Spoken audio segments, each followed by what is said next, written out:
the most incestuous patriarch of Alabama, impregnated mother, daughter, and sister in the same house.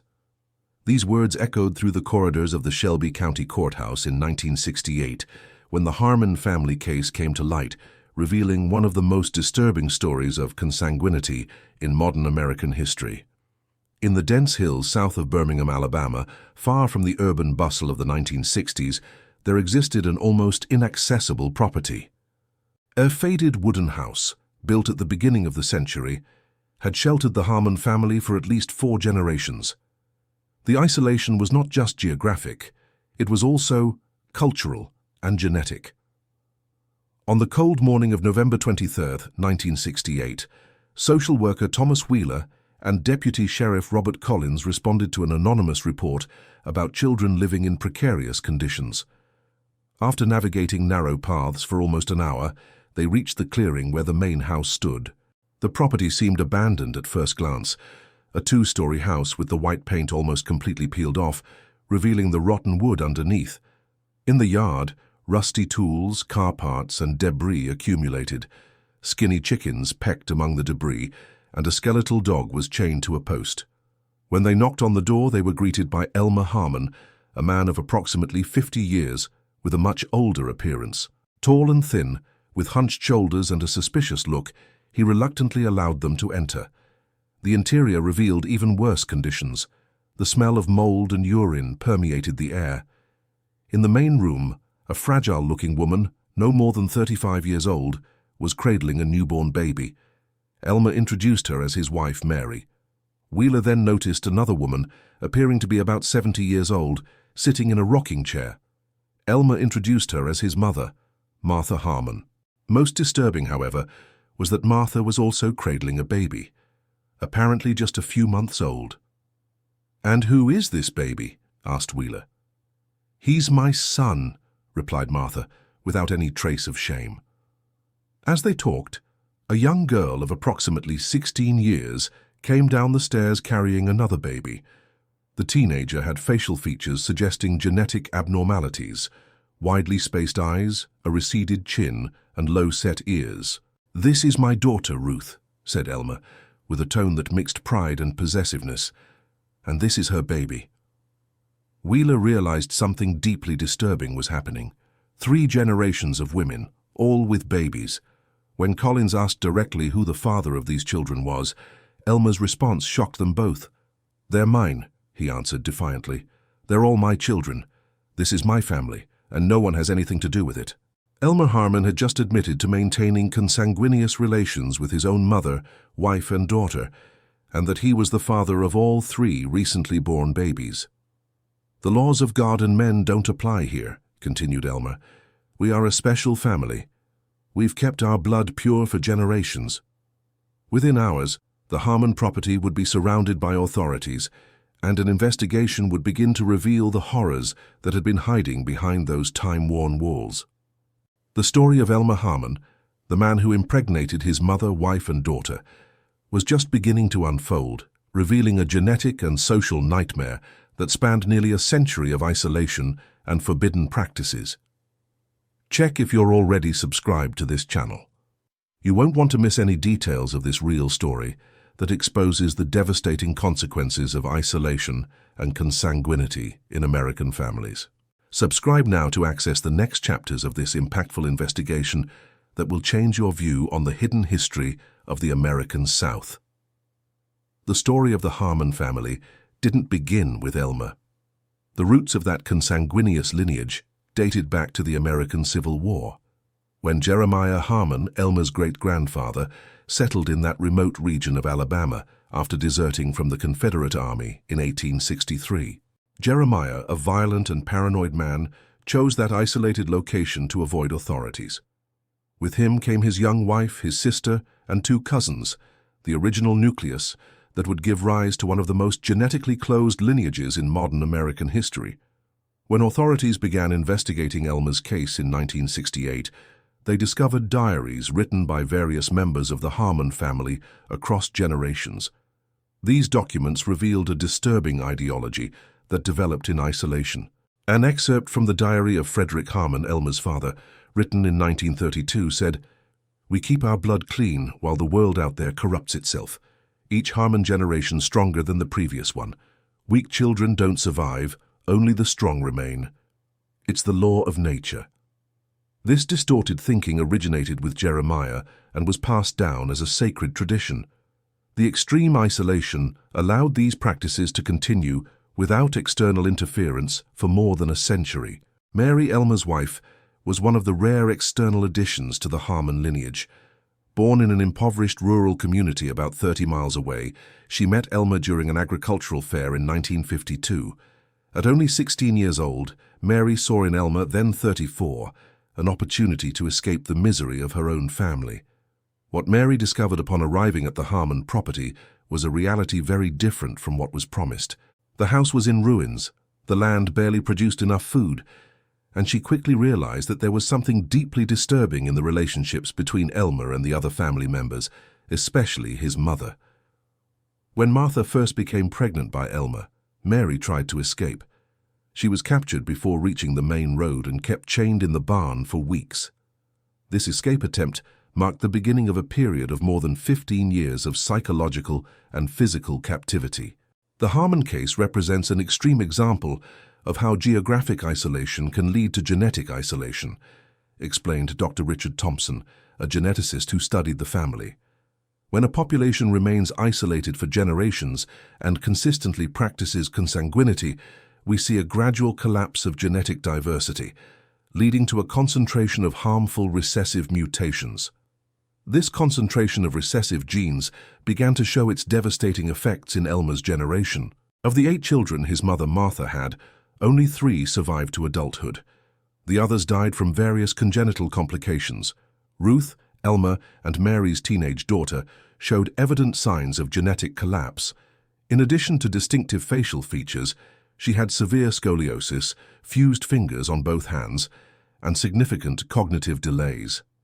During the investigation, authorities found an improvised cemetery at the back of the property.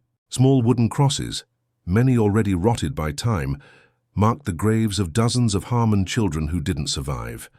Some graves had only numbers engraved in the wood, without names or dates. The family maintained an elaborate belief system to justify their practices.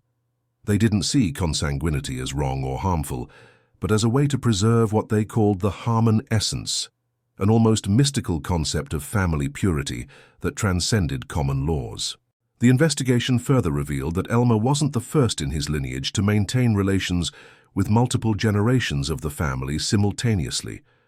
His own grandfather, Isaiah Harmon, had followed a similar pattern, having children with his mother, sister, and 2 daughters.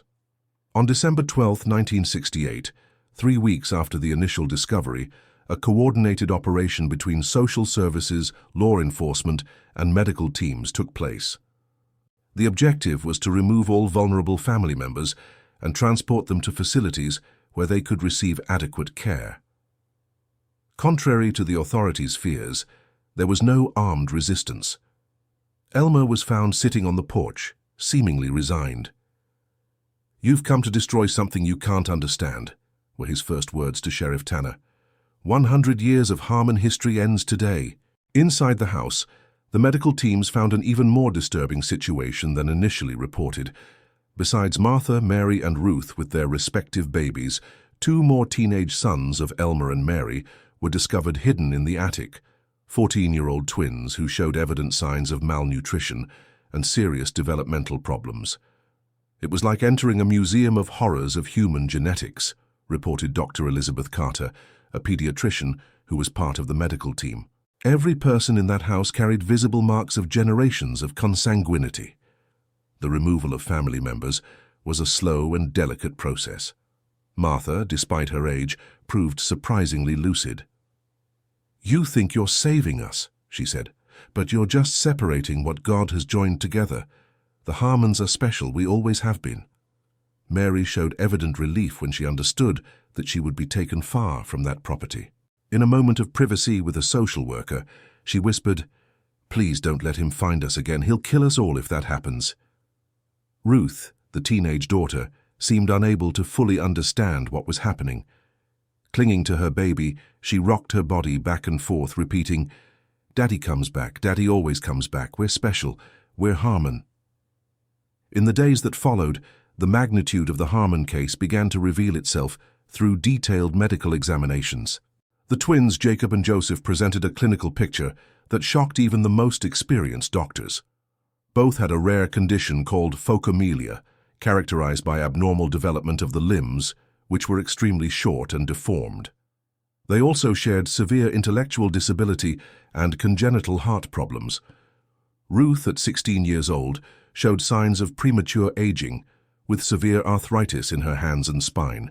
Her baby, born from the union with her own father, was diagnosed with multiple genetic conditions including Apert syndrome, characterized by premature fusion of the skull bones and severe facial anomalies. Martha's baby presented multiple cardiac malformations that doctors predicted would be fatal within a few months.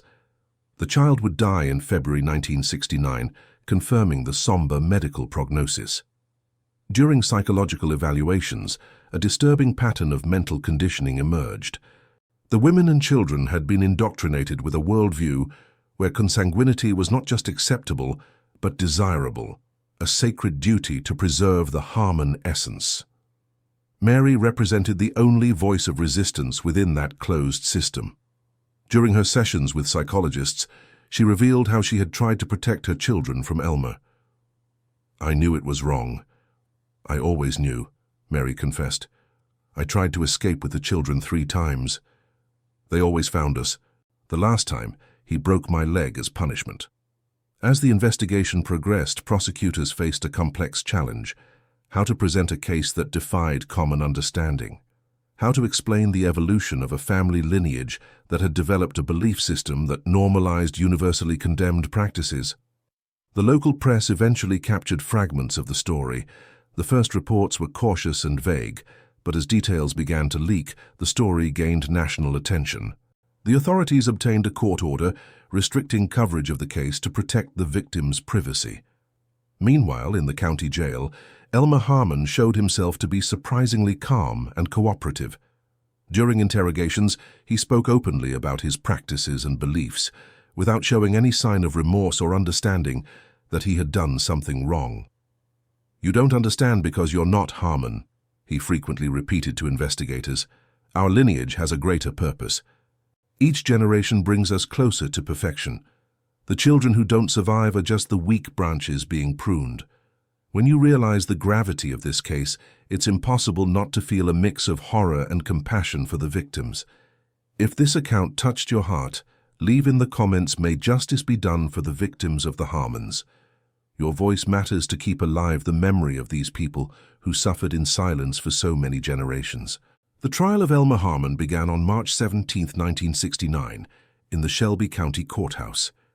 Despite restrictions on press coverage, the case had generated so much interest that local citizens began forming lines before dawn to secure a place in the audience.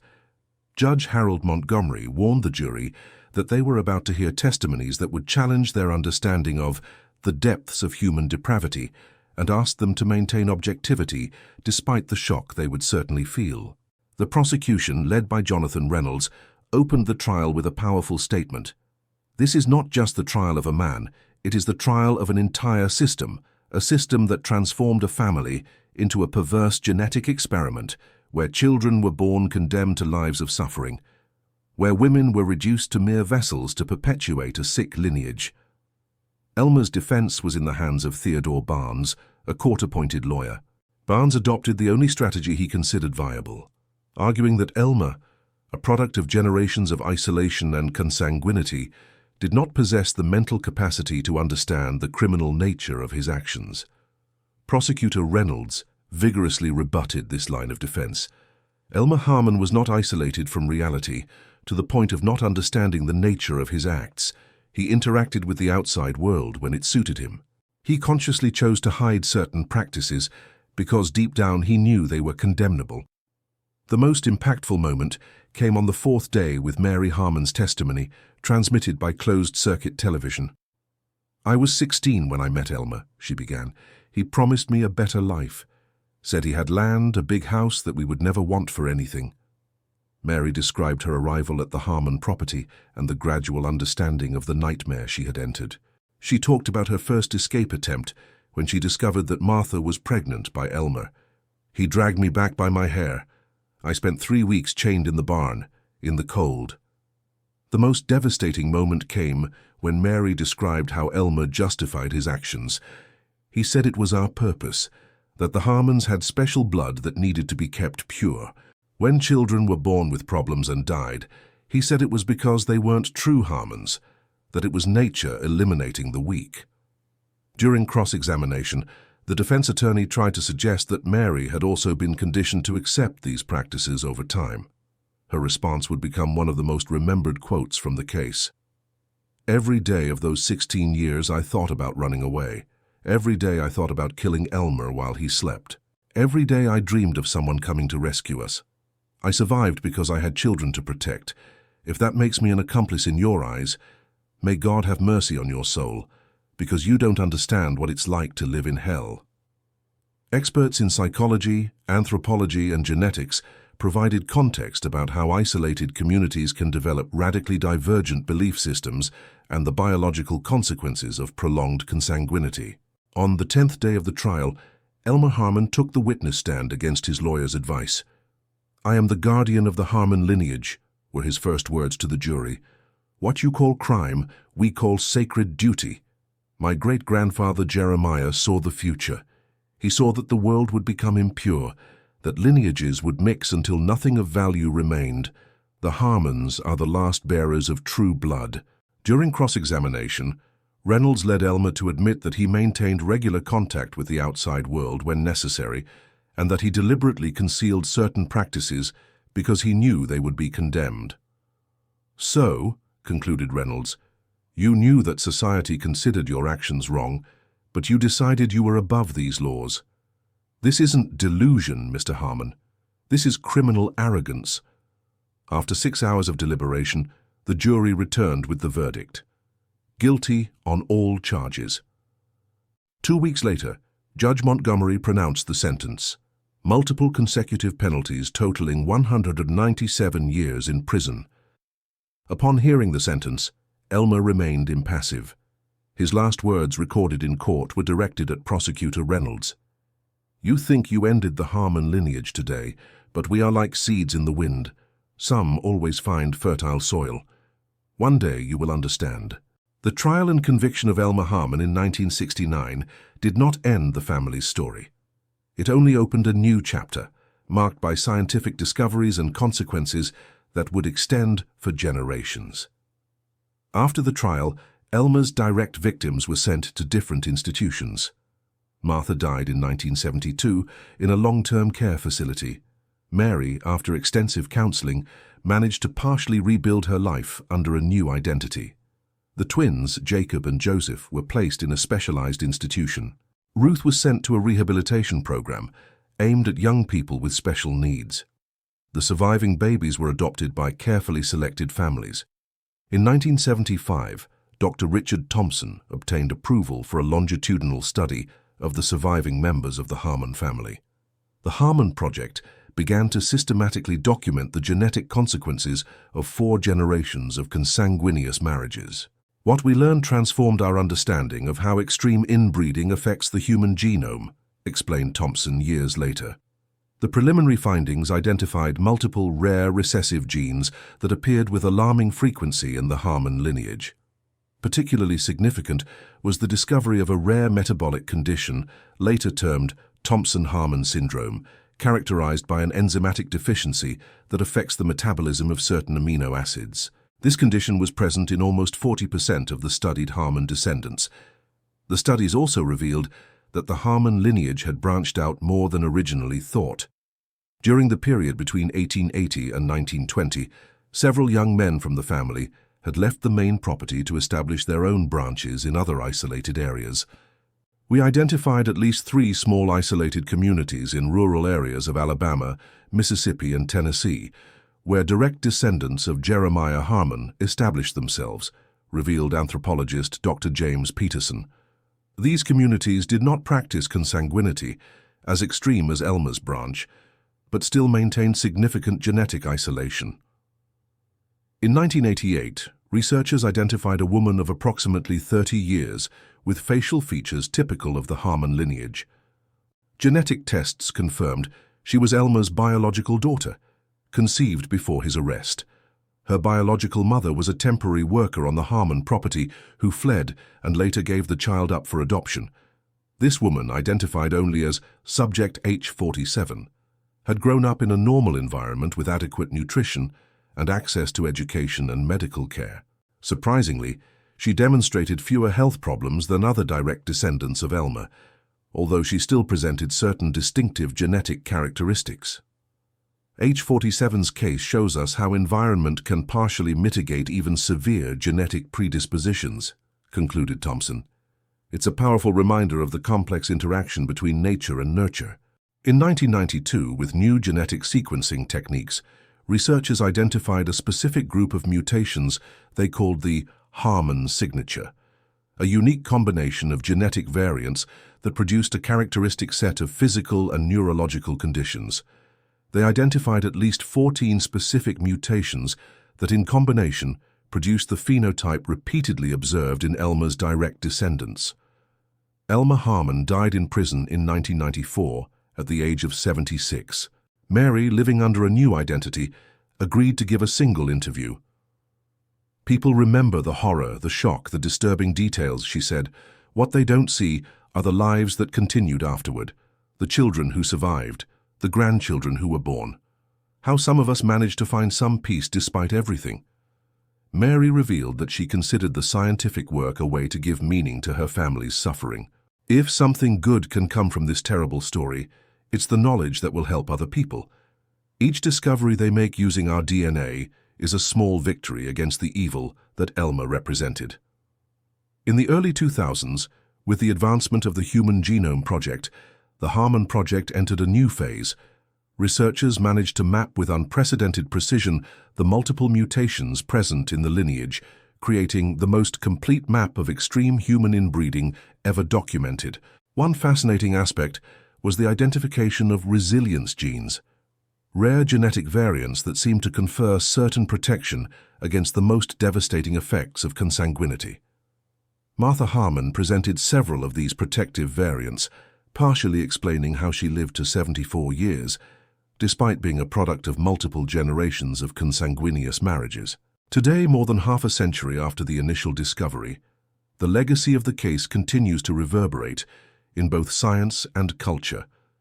The descendants of the family are scattered, many living without knowledge of their origin, others actively involved in efforts to break the cycle of isolation and destructive practices. Ruth eventually found some stability in a specialized institution. Although she never managed to live completely independently, she developed remarkable artistic skills. Her paintings, intense, emotional, and often disturbing, were exhibited in various galleries. She died peacefully in 2011 at the age of 59. The twins lived to 30 years old, far beyond initial medical expectations. Mary's baby grew up with loving adoptive parents and managed to lead a largely normal life. Today, this person has knowledge of his origin and occasionally participates in voluntary genetic studies. The original family property remained abandoned for decades. In 1997, a fire destroyed the main house, leaving only stone foundations and chimneys as silent reminders. In 2005, the land was transformed into an environmental preservation area with no mention of its dark history. For genetic science, the Harmon case represented a watershed. For society, the story remains a powerful reminder of the dangers of extreme isolation and the importance of effective protection systems for the most vulnerable. As Dr. Thompson reflected before retiring, the story of the Harmons is about how human beings can create alternative realities that justify the most destructive practices. But it is also about resilience, about how some people, even emerging from the most horrible circumstances imaginable, can still find some measure of peace and meaning. If you watch this far, it's because you liked this story. Leave a comment saying, "I watched this far so I can get to know you," and find out who really enjoys the stories on this channel. Don't forget to subscribe so you don't miss our next investigations into real cases that history tried to hide. Leave your like so we can reach more people interested in these impactful historical accounts, and share with friends who appreciate documentaries about real cases that challenge our understanding of human nature.